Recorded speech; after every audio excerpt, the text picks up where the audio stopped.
Metaphor is phenomenal, and one of the things that make it so great is the archetype system, which gives the game a sizable amount of variety and customizability, as every archetype functions rather uniquely. Now in this series, we're going to go through and talk about all the different lineages and archetypes, covering their strengths, weaknesses, and even how they can be best used. And today, we're going to be talking about the warrior lineage.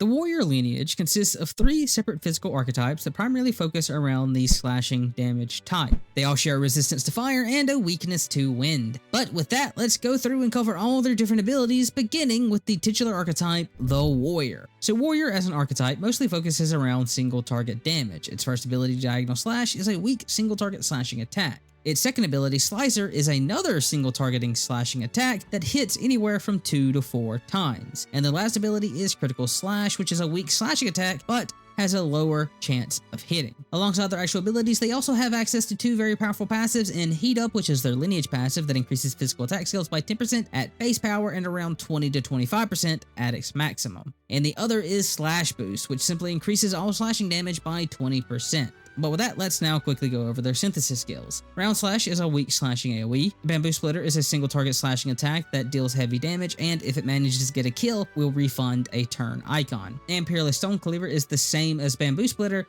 but more powerful and requires a third person. But with that, let's move on to our next archetype, the Sword Master, who, unlike Warrior, primarily focuses on AoE, with their 3 abilities, Round Slash, Rising Slash, and Raging Edge, all being simple AoEs ranging from weak slashing damage to heavy slashing damage. Now, like Warrior, they also have 2 passives, with the first being Slash Dodge, which increases your evasion against slashing damage, and the second being Martial Lure, which increases the power of your basic attacks by 50%.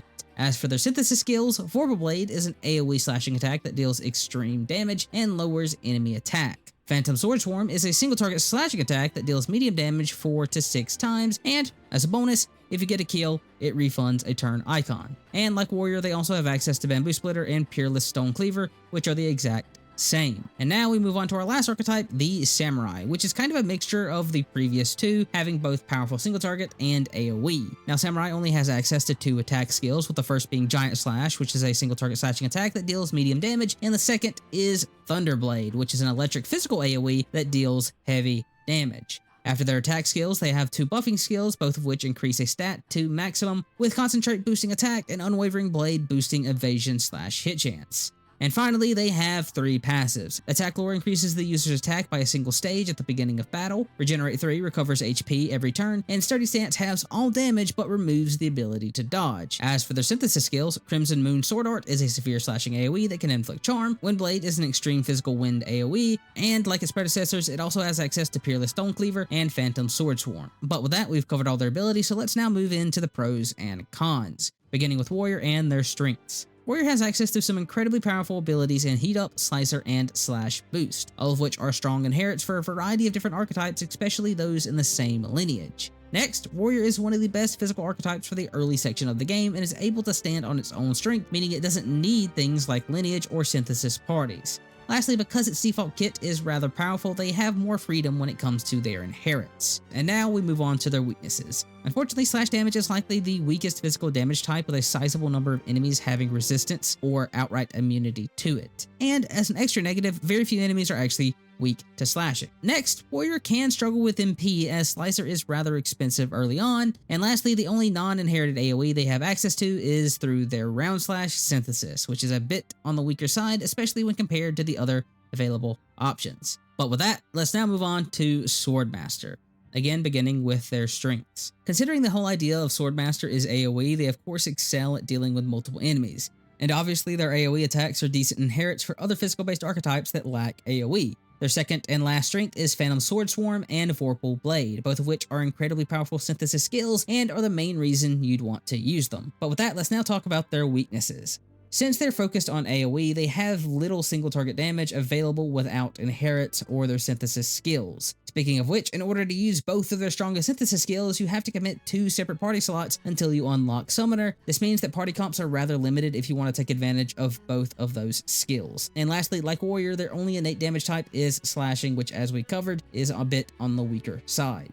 But with that, let's now move on to Samurai. So their first strength actually addresses an issue that both Warrior and Swordmaster possess, that being a lack of damage diversity. While Samurai of course still has slashing damage, it also has access to lightning and wind damage, giving them a diverse damage selection for when enemies resist slashing. Their next strength is the fact they have both a strong skill and synthesis pool, giving them some variety which helps with party building and makes them a good Chain of Bonds user. And their last strength is the fact they have some very nice inherits like Unwavering Blade, which is one of the only ways to quickly boost your evasion. But with that, let's now talk about their weaknesses, for which there's really only one. That, funnily enough, revolves around Unwavering Blade. So the main idea of this ability is to massively boost the user's evasion. The thing is, Samurai has this funny little passive called Sturdy Stance, which halves all damage they take at the cost of not being able to evade attacks. Meaning while Unwavering Blade is a powerful skill, it's effectively useless on Samurai. This is also true for the various evasion skills. But that brings us to the end of our pros and cons, so let's now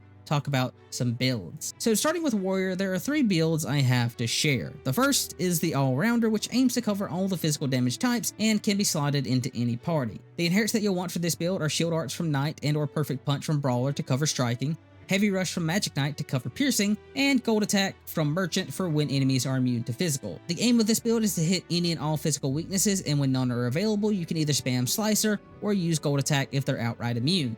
Our second build is your generic 4 Lineage stack, which aims to take advantage of the various Lineage passives that exist in the game, such as their own Lineage passive, Heat Up.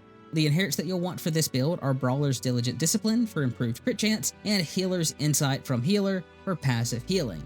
After that, you have some options. If you want more survivability, you can pick up Shadow Dwellers from Assassin and or Wind Dodge from Magic Seeker. As for actual abilities, you'll want to have a couple party members have some of the generic party toolkits like Dakunda from Healer, Dekajak from Trickster, and the formation buffs from the Commander Lineage. But with that, let's move on to our last Warrior build, which is basically a copy of the Lineage stack, but with a couple key differences. First off, instead of using Diligent Discipline, we're going to use Gunner's Aim Support to improve our accuracy. We're also going to want our fastest character using Knight's Shield Art so they can lower the enemy's evade chance. As for what this build is trying to do, the idea is to maximize the number of actions you're able to take per turn by improving the hit chance of critical strike, granting you bonus actions that you're then able to use on Slicer.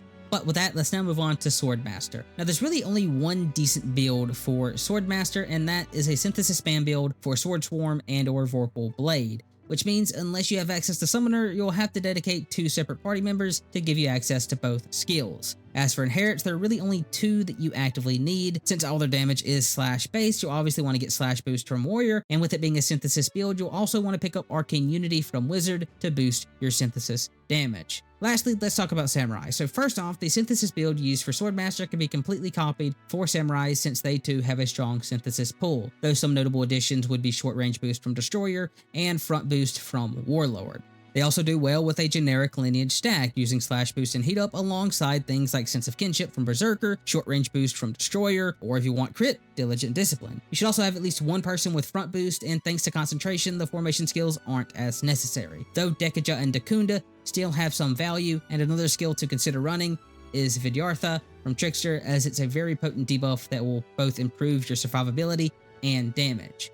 And that's the last of the builds I have to share, but we're not quite done yet because there's a couple accessories we need to talk about, those being the Utilitarian's Manual and the Chain of Bonds. Beginning with the Manual, this accessory reduces the turn requirement for any and all synthesis skills, which vastly improves the effectiveness of your synthesis spam builds by improving the amount of actions your party's able to take per turn, making this accessory a must for any synthesis spam build. You can obtain this accessory from any magic shop after reaching rank 7 with Alonzo. As for the Chain of Bonds, this accessory makes it so the equipped party member will receive the full power of any equipped Lineage passives as long as there is at least one other Lineage archetype present, meaning that you only need a total of 2 Lineage archetypes in a party to get the full power of your Lineage passives for a given party member. And this actually allows us to combo builds together. For example, you could take one Lineage Samurai and combine it with one Synthesis Samurai, and you get essentially the full power of both. As for where you get the Chain of Bonds, it's obtained after completing the silver rank of the Colosseum. But that's all I have left to share about the Warrior Lineage. If you found this video helpful, please consider liking it and possibly subscribing to the channel. Also, if you know any other fun or powerful synergies that I didn't mention, please feel free to share them in the comments, though do be mindful of spoilers. With that, thank you for watching, and I'll see you next time.